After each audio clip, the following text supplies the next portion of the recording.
So now to our keynote speaker.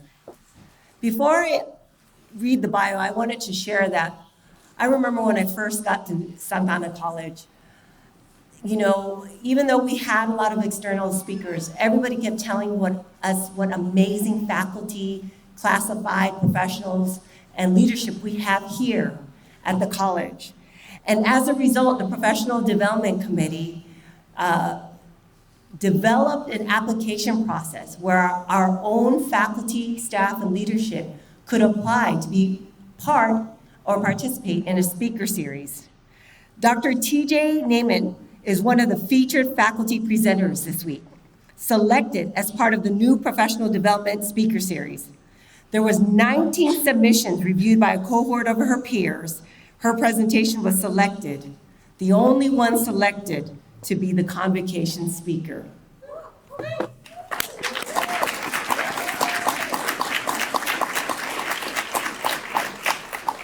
Now, Dr. Naiman's Santa Ana College journey began in the Child Development and Education Studies Department in the fall of 2008, where she taught as an adjunct until recently being hired as a full-time faculty member in 2022. In addition to classroom teaching, TJ has had the privilege of being part of several committees, task forces at SAC. She has enjoyed participating for multiple years as a workshop presenter at SAC's Road to Teaching Conference, SAC Days, and the CDES Valuing Diversity Conference. Dr. Naiman has written OER courses for Santa Ana College, holds an OEI badge for one course, and is presently working on badging 2 other courses. TJ is also proficient in several computer programs and has extensive knowledge and experience in both face-to-face and online learning communities. She was honored to be the 2018 and 2022 Adjunct of the Year recipient and 2020-22 Transfer Advocate of the Year. A highlight during 2020 was the acknowledgement she received as a recognized educator at the University of California, Irvine. This recognition came upon the nomination from one of our SAC graduates who transferred to UCI and acknowledged Dr. Naiman as the one individual who motivated him to continue his education and fulfill his dream. Today, he is an educator with his own classroom. Beyond the walls of SAC, TJ is the founder and CEO of TJN Consulting, a company dedicated to inspiring, training, and equipping individuals for their life goals. She is a motivational speaker and personal coach who believes that with the proper tools, individuals can and will fulfill their calling. Trudy holds a doctoral degree in organizational leadership, a Master of Education degree in curriculum and instruction with an emphasis in educational technology, and a Master of Arts and Bachelor's degree in religious studies. Her varied background allows her to assist individuals in diverse occupations. Most of all, she's extremely grateful to be part of the Santa Ana College family. So let's give a warm welcome to our keynote speaker, selected by her own peers, Dr. Trudy TJ Naiman.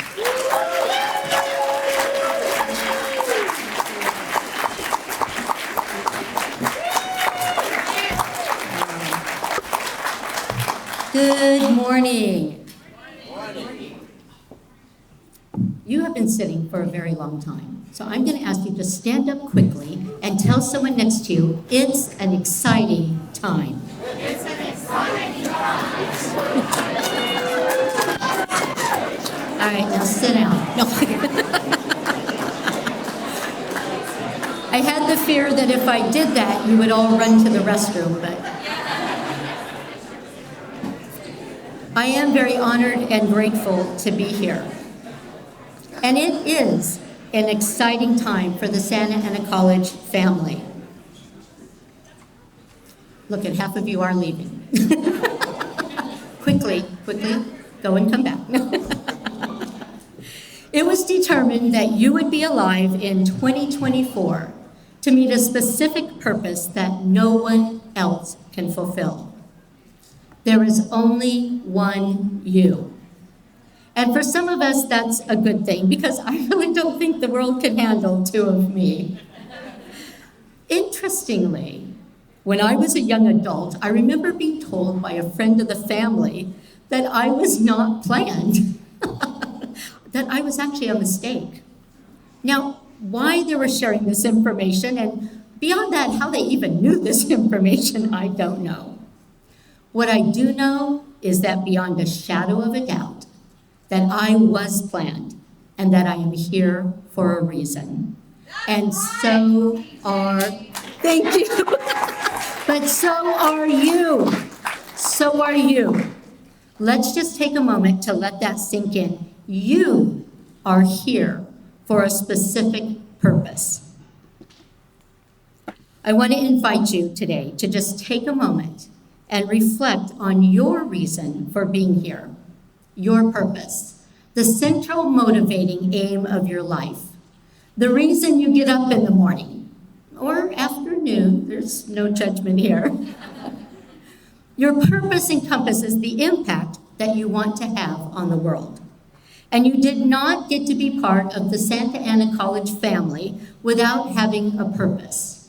If there is any place that signifies people of intentionality, it is in higher education.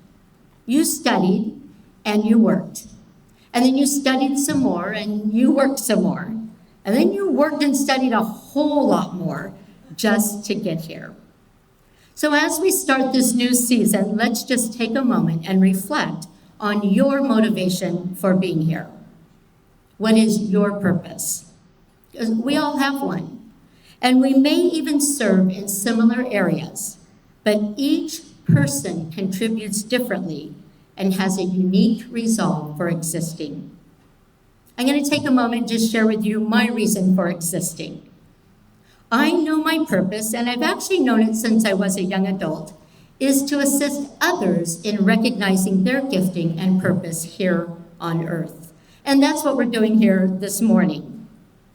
Coupled with that is then the task of equipping and training individuals to be successful in the calling that's on their life. I'm fortunate.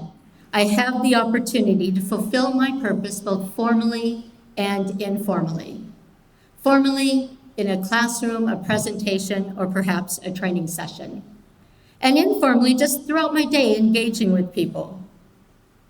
Like many of you, I mentor others in their calling for life. Informally, I tend to just help people work through life. Or maybe I'm just bossy.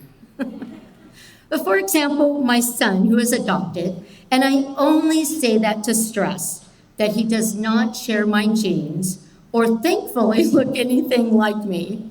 He's gorgeous and 100% Latino. But he is so much like me in personality, organizational skills, and even work ethic. So if you will indulge me, I would like to introduce my children to you. Thank you, they're wonderful. They made it that far in life, right?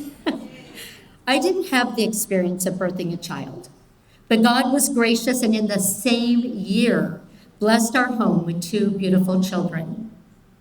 Travis was 3 months old when he became our son, and that's a whole other story for a wonderful time. Marisela, my Chalabella, came to live with us the same year at age 11. Both of these children have my heart. Well, last summer I was helping Travis with a major move in his life. After 36 years having been born and raised in California, he decided to transition to Washington State to live closer to his preteen son. I complimented him on how well he was organizing his move. And his response was, well, how could it not be organized having been trained by none other than Leadership Mama? Good news, he made it safely to Port Angeles. I have role modeled much of life for him and many others throughout the years, but so have you. You are a role model. Author Viktor Frankl stated in his book, Man's Search for Meaning, that everyone has a mission and purpose in life which demands fulfillment. Your purpose is unique and it cannot be accomplished by anyone else. Stephen Covey believes that before you can truly help anyone else connect to purpose, that you must first do it for yourself, and that finding your why is as much a process of discovery as it is creation. And it begins with honest self-reflection. So if you're here today questioning your purpose, I would encourage you to look at three things. Look for passion.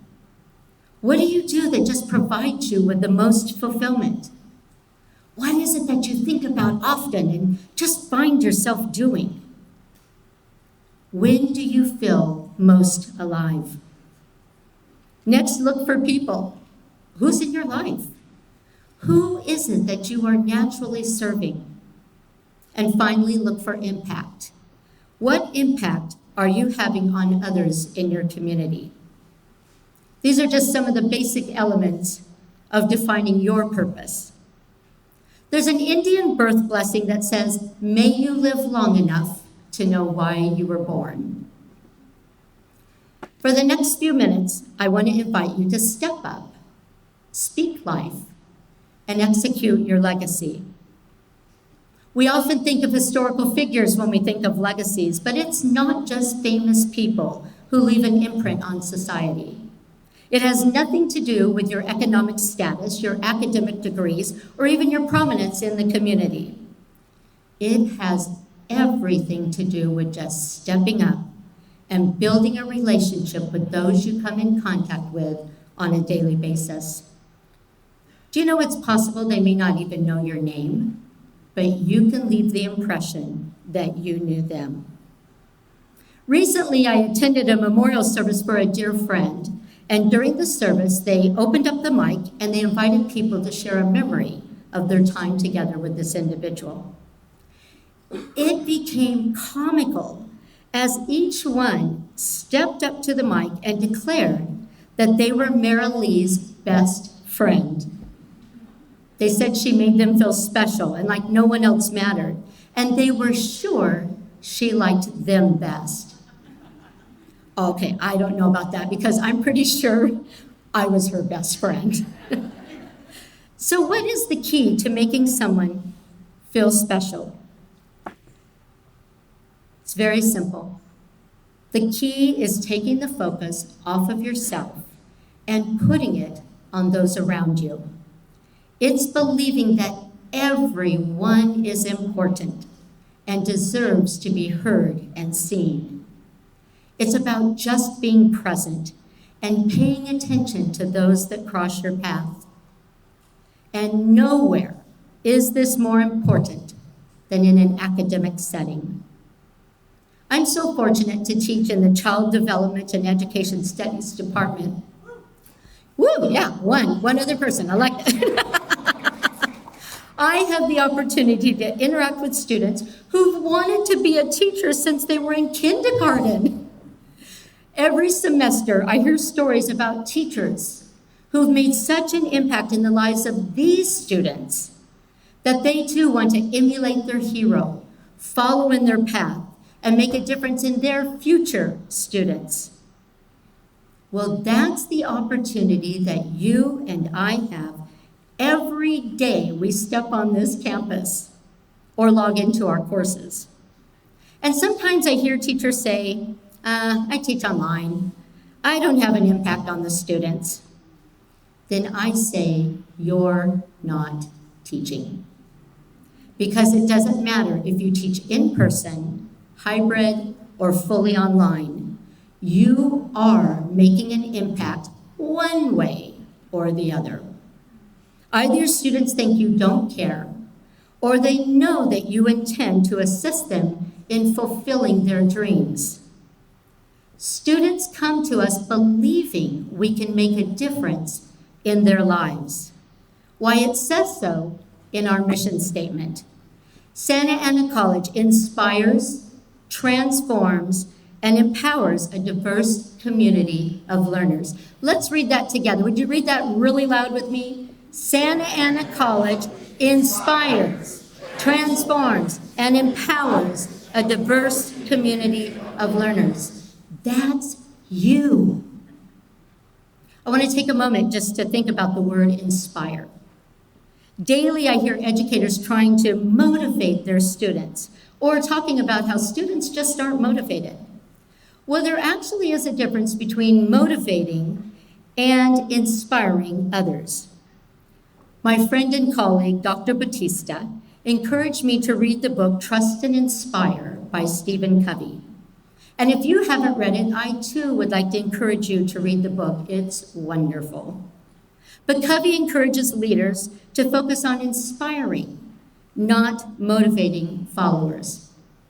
Okay, now I know this is where I'm supposed to go into explaining the difference between motivation and inspiration. But due to time constraints, and I know lunch is just around the corner, I'm going to encourage those of you who are truly interested to pursue the quest on your own. What I will say is that Mr. Covey believed that everyone could inspire someone. And the formula consists of simply modeling, trusting, and communicating with your followers. That's what's meant by being present.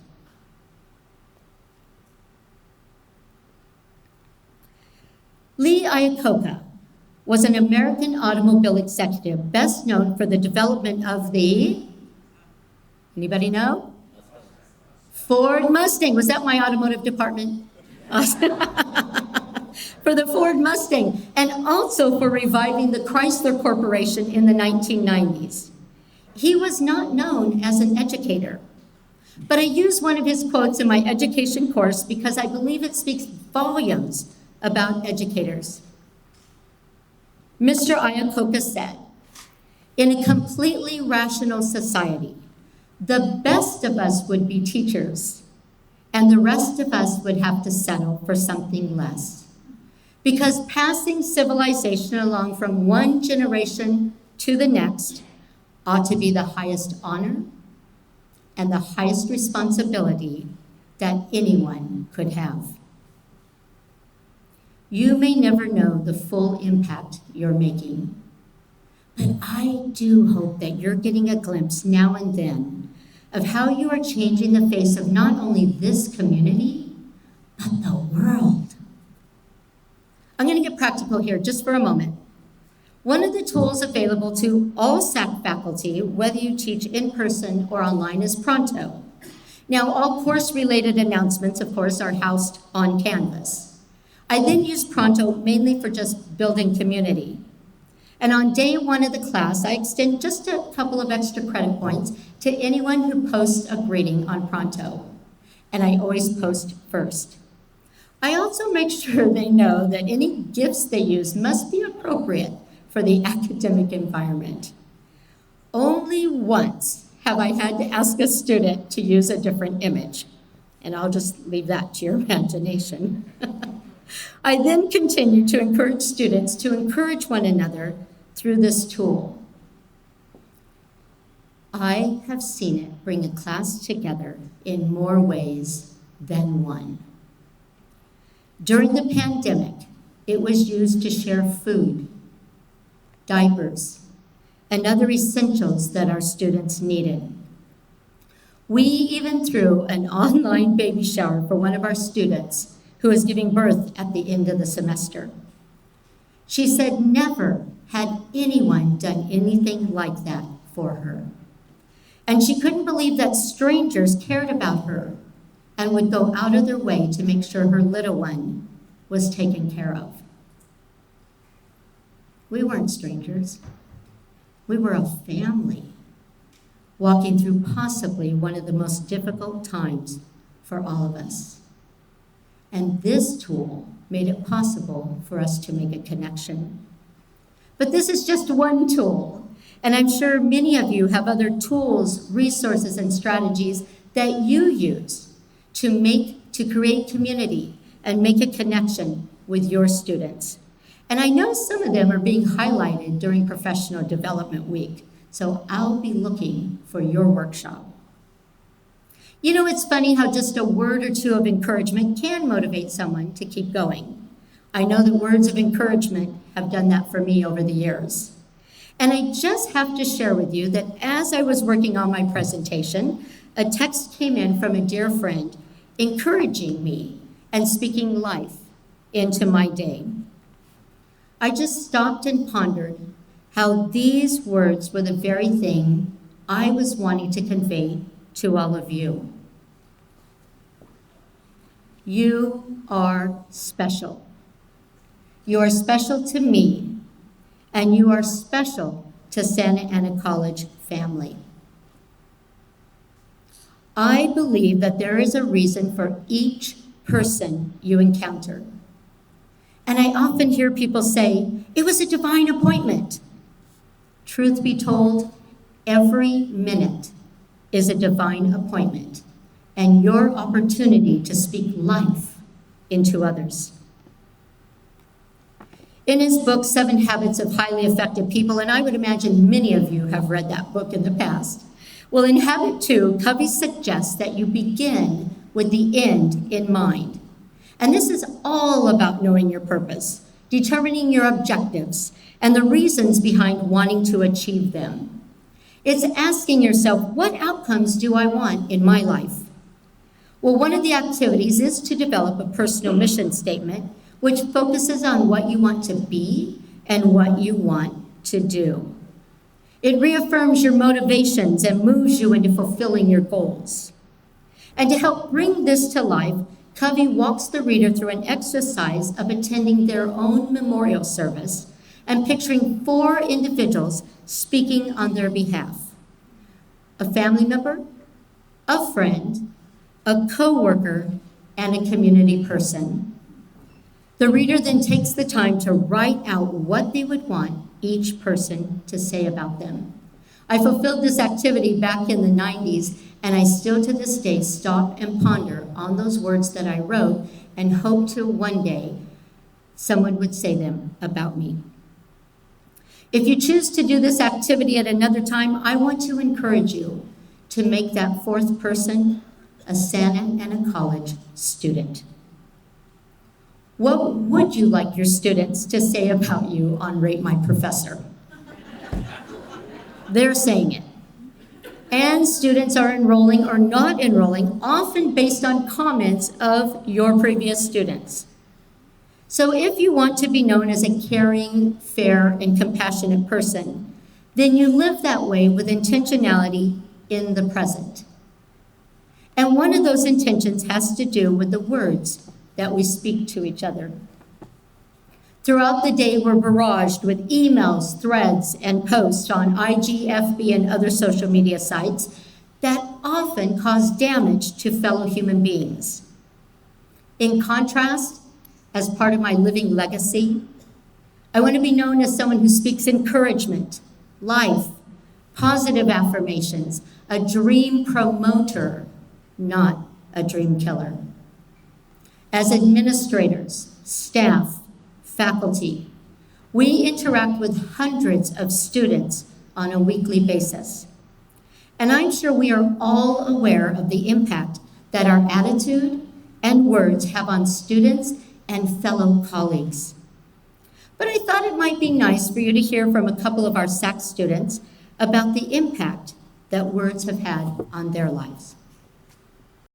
And I'm going to go a little bit back in time, but when I was in high school, there was a teacher that it kind of made, I didn't look forward to going to school. So I would have problems at home and I would be so excited to go to school. But since he was my first period teacher, he would kind of like make me feel like a little like, oh, maybe I should stay home. But then home didn't feel safe for me either. So I was like, but then I have to go to school and that's the only time I get away from home. But then I have that teacher, so I didn't really know what to do. So I think since he would always make me feel like he would embarrass me, and it was only me. And well, that's the reason why I didn't want to go to school. I think teachers do really need to be careful on what they say and how they kind of handle some certain situations, because it's like I get he didn't like me coming late, but I also noticed I wasn't the only one that would get there late, but he would only make the problem about me. So he would be like, "Oh, you guys, everybody, look who came to school today!" Like, but it wasn't in a good way, like where he's like, "Oh, she's here, yay!" Like, I'm so happy that we have all our class today. But he was like, "Oh, are you gonna come tomorrow too, or is this the only day that you're gonna come from this out of the week?" You know, like he would say comments like that. So I think that didn't help, and it would make me not want to go to school either. So instead, I know I didn't make a good choice by not showing up to first period, but it was like that for like the whole year that I had to make that class up for night school. But I was like, I'd rather go to night school than go to that class. I guess like you, Professor Naaman, and my Professor Marty Romero, like you both, I think, were really, really influential in the way that you guys just in general kind of spoke, even like the little things that you guys would say as well. And like I didn't have that kind of support from my parents. So it was very like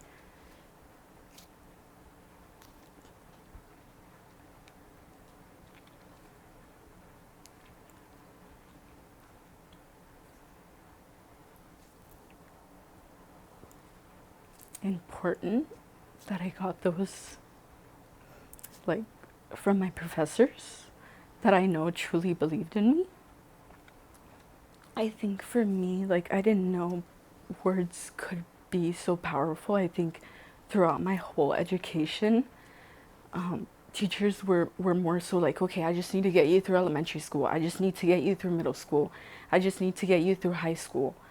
And here it's like, yes, I need you like out of community college and into university, but more than that, it's like I care about what your impact is long term, not just right now in community college.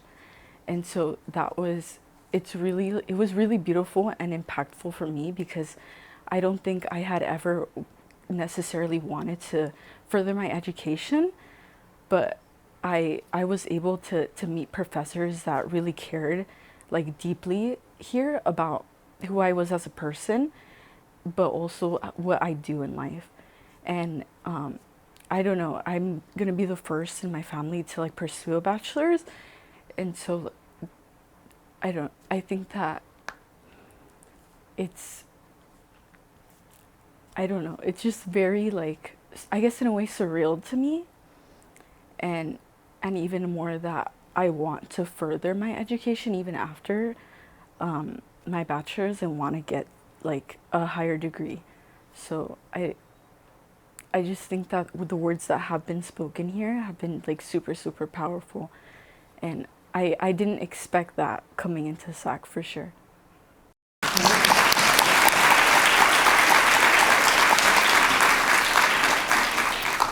And thank you to those of you who have spoken into Gabriella's life. She's going to go very, very far. And as we've just heard, words have the power to impact a student's life. They can change someone's mood completely and either quench or ignite a spark in them. According to an article in Edutopia, words both spoken and written can heal or hurt, soothe or enrage, bring clarification or confusion, change minds or harden hearts, bridge divides or cement separation, enthrall or bore, charm or repel, move people to action or tears or paralysis. So, with words well chosen, we can encourage students when they come up short.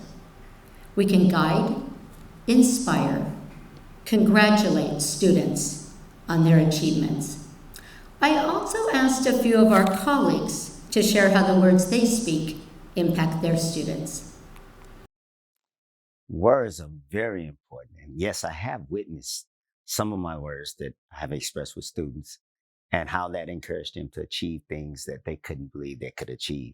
For example, I had a student who was very timid, first generation, and it was just assuring her that we all had experienced some form of culture shock when we came to college too. I watched her develop throughout the semester, and she eventually transferred to UC Davis.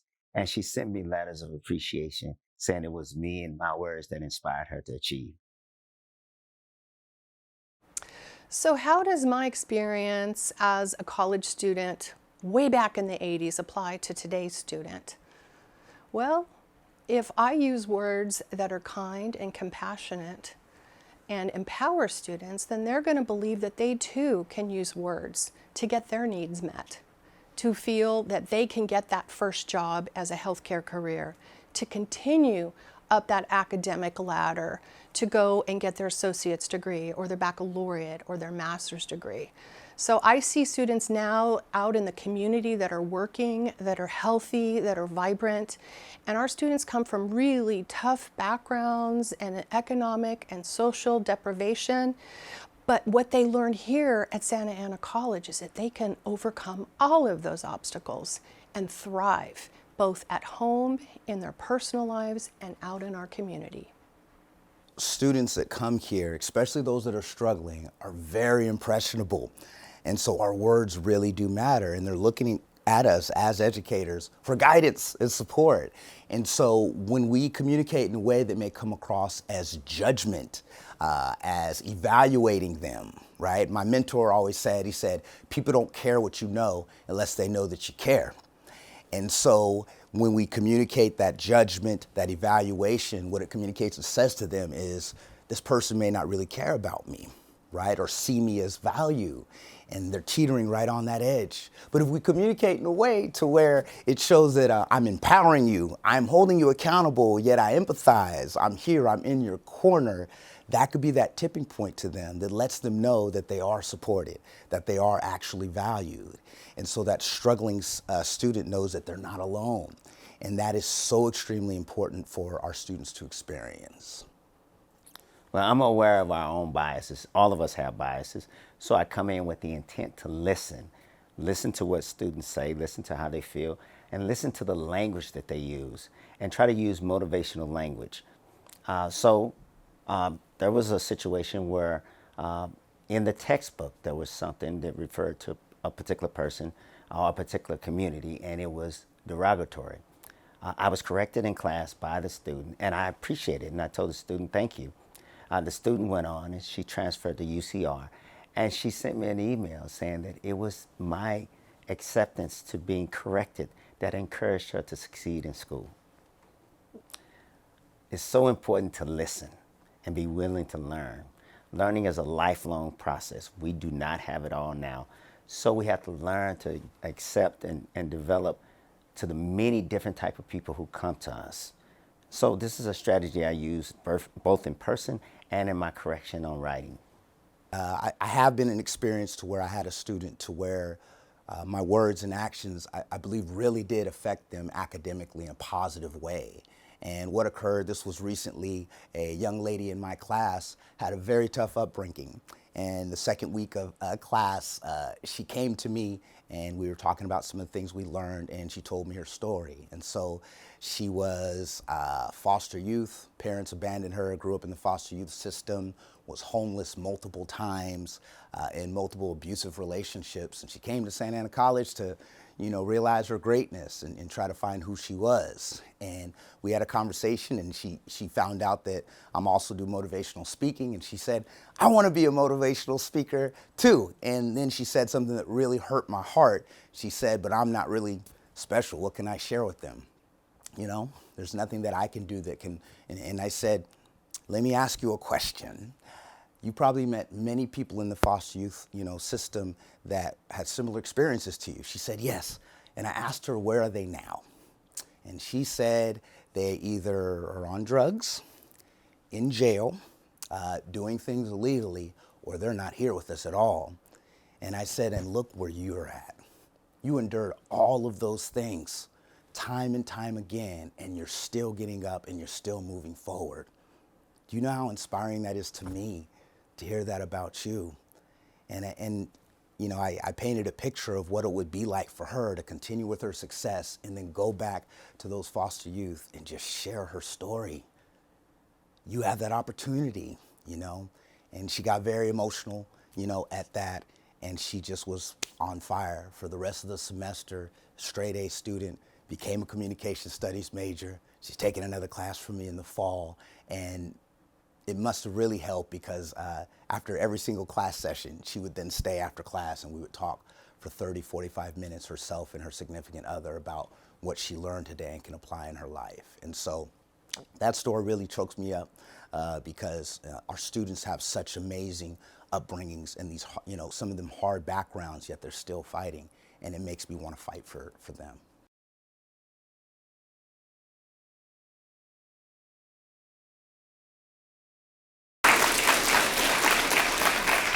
Thank you, AC, Catherine, and Kalanji, for being role models. I know that Santa Ana College is blessed to have the best faculty anywhere. Right? Give yourself a hand. I know that because I've worked alongside many of you for years on committees, and I have heard from your students the positive impact that you're making on their lives. We've all heard the saying, "Sticks and stones may break my bones, but words will never hurt me." Never has there been a more untruthful statement. Raise your hand if you, like me, have suffered at some time over words that were spoken to you. I can picture where I was at age 17. Tyler Mall, Riverside, California, walking out of J.C. Penney's into the atrium court, when words were spoken to me that were both hurtful and damaging. I still remember the exact words today. Words matter. Research shows that positive verbal affirmations or good words can actually lift people up, and that sincere encouragement can improve physical performance. Research has found that the choice of words can cause specific areas of the brain to activate and can affect a person's subjective experience of pain. Positive words ignite the motivational centers of the brain into action and help build resilience when faced with problems. They help others see possibilities rather than keeping them stuck in negative or worrisome thought patterns. So here's just a few tips regarding the words we use with each other. Be mindful of your word choice. Consider the emotional impact, framing, and clarity of your words. Choose words that evoke strong emotions, frame situations positively, and communicate your message clearly. As we bring this to a close, I'm inviting you to join me in executing a legacy for those who cross our path, and specifically during our days here at Santa Ana College. A legacy that exhibits purpose and value and says people matter. And not just any legacy, but a living legacy, that when our earthly time has come to an end, that our eternal legacy will continue on through the lives we touched. You know, among the synonyms in the Oxford Thesaurus for legacy is the word gift. And I always taught my children that when you are a guest in someone's home, you leave them a gift. Well, I would like to suggest that as we venture through our day, that we view our interactions as guests in each other's lives. And that before you depart, you leave them the most precious gift of all, a positive imprint of you on their life.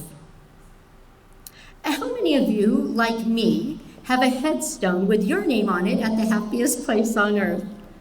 You know where I'm talking about. So imagine my surprise when I'm standing in line at the haunted mansion, and there it was, my headstone among the already deceased individuals like Asher T. Ashes, Ms. Clairvoyance, and Mrs. Metaphysics. And yes, Inscribed into the headstone was I, Trudy, departed. Well, Mr. Disney, I have news for you. I am alive today, robbing that gravestone of my talents and words of encouragement that are changing lives today. Linda Ellis penned it so beautifully in her poem, The Dash. I read of a man who stood to speak at the funeral of a friend. He referred to the dates on the tombstone from the beginning to the end.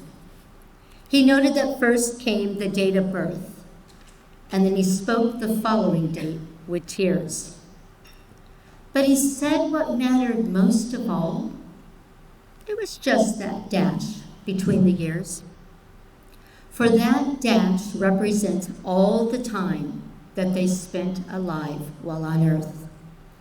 But now only those who knew them and loved them know what that little line is worth. It matters not how much we own, cars, house, cash. What matters? It's how we live and love, and how we spend that little dash. So think about this long and hard. Are there things you would like to change? You never know how much time is left. That can still be rearranged. If we could just slow down enough to consider what's true, what's real, and always try to understand the way that other people feel. Be less quick to anger. Show appreciation more. Love the people in our lives like we have never loved before.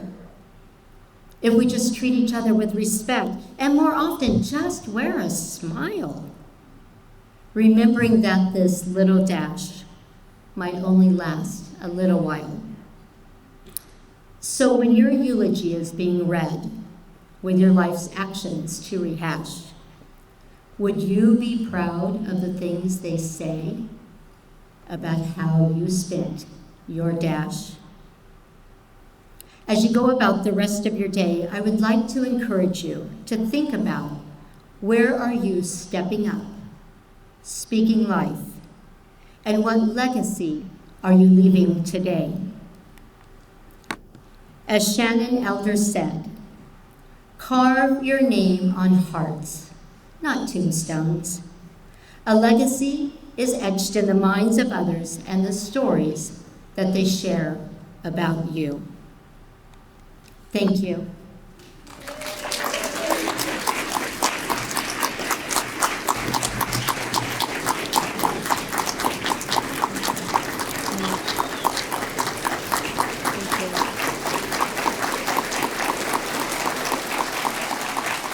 Thank you so much.